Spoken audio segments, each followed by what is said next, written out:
Hi, welcome to part 4 of how to polish up your store's image. The question is, do you think your appearance or that of your employees matters for the image of your store? And also, are you discounting items all the time to increase sales? We're going to talk about that in this session. Hi, it's Linda McHenry. I'm a merchandising consultant. I specialize in teaching on the science and art of merchandising and display as it applies to small, independently owned and operated retail businesses. However, I have been hired by corporations who have dealer networks and franchisees to give them instruction as well. So some of what you're seeing has been accumulated over years of lots of experience and working with a lot of people. Let's just recap here on how to polish up your store's image. What is image? It's the identity, and it is an ideal and individual, as we have said. It is the picture reflected to the buying public and the community. We want to make sure that your image matches the image that people have of your store. So we've always looked at part 1, what is image? We've looked at the place inside and out, reminding you that 100% go by outside. Inside you have 100% control. Part 3, we looked at products, we looked at the presentations and how to put those together. Part 4 now, we're going to talk about people and price. The people that work in your store, there's an image of them and an image of the price. So let's get into it. Okay, appearance is actually self-image, and we're going to look at some details here. Appearance is not just a facade, but an important indicator of our capabilities, our attitudes, and our self-image, according to an image consultant at the LA Times. Why a dress code? To get the right reaction from your customers, to fantasize or make believe, to have identity in a group, or to expose our achievements.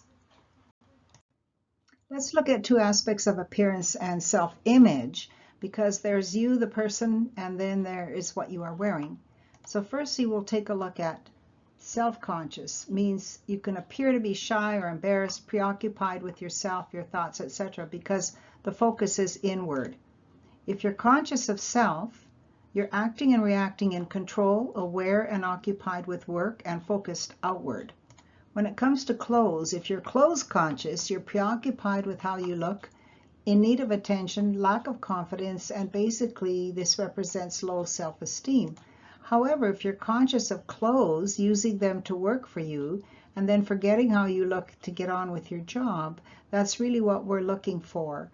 There's an aspect of confidence in the employee when they've got especially a name tag, or where they've got a uniform on that really gives them authority and identifies that they are the person to go to for help or to ask with sales help. We're going to switch to talking about price. So don't discount display. Any product plus a great display equals good dollar value. Good dollar value plus browsing customer equals sales. Sales plus no discounts equals more profits. So when you have a set of something, then make sure that pull them out of their boxes and display them, because people, when they like one, they tend to want to buy all 3, or at least they'll look at the whole collection. So that's another way to not discount, but to show everything in as a set. The other thing you can do is create a look, create a featured display. So let's say we have one, each of these items is a onesie and left over. They're just one of these, one of these, one of these. So you can see that if we pull them all together with their color pattern style working, we can create a display. They may still price them separately, they may still purchase them separately, but they like the idea, they're attracted to it, and they don't expect or look for a discount. There's another example of when you have things that you can bundle together. Let's say you have sets of 6 and one's disappeared, it's now a set of 5. Then just bundle it and give it a special price at a special place and display it, and put the extra ribbon around it or something that's going to keep the value up, even though there might be one less than a regular set. You can do the same thing with other items in the store by bundling them, by adding something to them, just a little feature, a little trim that can make all the difference in the perception of the value.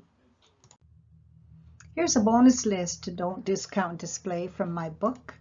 And the first thing is to move merchandise around for a fresh new look. It's amazing. I have clients who, whenever the sales were down and traffic was down, they just start moving stuff around. Sure enough, it seems to bring customers in all the time, and they're curious about what you're doing. Display with related items, or even just the same color. Just change it around a little bit. Put dead stock or onesies into feature displays, as I've illustrated in the slide before this one. Make your own bundles and create sets, gift baskets, etc. Also mentioned already. But here's a big one. Donate to a local charity for auctions or door prizes. And remain excited about the item no matter what, even if you've had it forever. Keep in mind that when you put it out of your store somewhere else, somebody may just absolutely love it. Plus, if they're getting it for nothing and you're getting the PR value of it. So make sure your business card or store brochure goes with it. It's still advertising and it's doing promoting for you, and you can write it off as a donation as well in your tax returns. Our takeaway at the end of this session is going to be figure out what uniform or dress code will enhance the image of your business. And if you have been discounting, stop it. Try some display ideas and cash in on the sales and profits. I can tell you so many stories of where I went into stores and the owners were actually ashamed of some of the products because they had discounted them so much and they were still sitting there gathering dust. And when we did what I've suggested that you do, the sales turned around, the item sold immediately. So I can attest to that in many cases. It's the perception. And sometimes the owner is the one that's gotten sick and tired of it and believes that nobody wants it, has no value. So instead of displaying it and giving it that value, they keep discounting it. And by doing that, they're actually decreasing their profits, and they're sending a message to the community too that shops there. So you want to be careful of discounting too much. Go for the display and you'll see what happens. I believe the time for change has come, and it'd be fun to see you changing today. And let me know if you need any help. Go to my website. We have a lot of other quick notes that are going to be made into these videos to put on YouTube, and they're free, so you can enjoy them and learn more as you go along. I'll talk to you later. Oh, one more thing. If you need retail repair help, and if organizing is the big problem in your store, please take a look at this book that's for sale, this guide.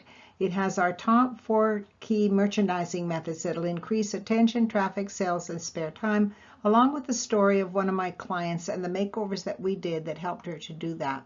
So I hope to see you again soon.